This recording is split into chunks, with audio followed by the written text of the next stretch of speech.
Hello guys, আপনারা কেমন আছেন? আশা করি ভালো আছেন। আজকে আমাদের রাত্রিরে মেনু হচ্ছে মাশরুম, পাহাড়ি মাশরুম। চলুন কাটাকুটি সব কিছু আপনাদের সাথে। এই দেখুন মাশরুম অনেক কটা কাটা হয়ে গেছে, অনেক ছিল মাশরুম। এখানে আজকে মাশরুম কাটছে, হাই বলে দাও। আর আমি রসুন ছাড়াচ্ছি। এসে দেখলাম মাশরুম কাটছে। হ্যালো গাইস, আজ রাত্রিতে মেনু মাশরুম। আপনারা দেখবেন কিভাবে রান্না করতে হয়, দেখবেন। দেখুন এখানে পেঁয়াজ আর টমেটো কাটা হয়ে গেছে, আর এখানে মাশরুমটা ধুয়ে নিচ্ছে মা। এখানে কড়াইতে তেল দিয়ে দিয়েছে, তেলটা গরম হয়ে গেলে এখানে দেবে আলু, কুচি কুচি করা আলু।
এবার মাশরুমটাকে দিয়ে দেব।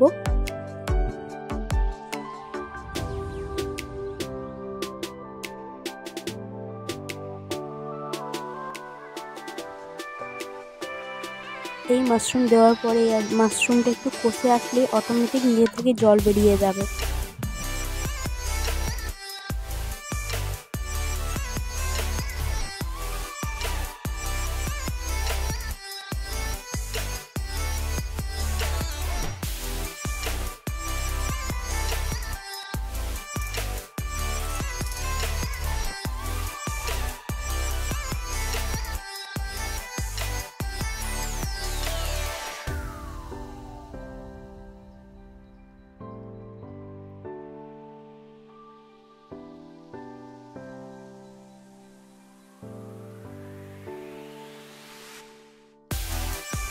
মাশরুমটাকে কিছুক্ষণের জন্য ঢাকা দিয়ে দিতে হবে। আপনারা দেখতেই পাচ্ছেন মাশরুমের থেকে অনেকটা জল বেরিয়েই এসছে।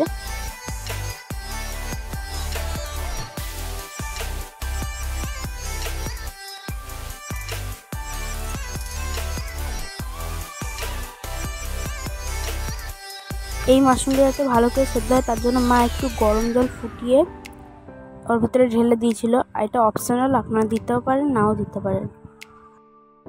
আমার সবজি রেডি, এখন ভাত নিয়ে বসে পড়েছি। এরকম করে একদিন আপনারা ট্রাই করে দেখবেন, হেভি লাগবে খেতে। এবার দেখি কেমন খেতে হয়েছে। এবার দেখবো কেমন হয়েছে খেতে। আমি এখন ভিডিওটা এডিট করছি, মানে মুখ দিয়ে জল পড়ছে, এত ভালো লেগেছিলো। এতটা দারুণ খেতে হয়েছে, এতটা দারুণ, মানে অসাধারণ, হেভি খেতে, হেভি। Bye bye.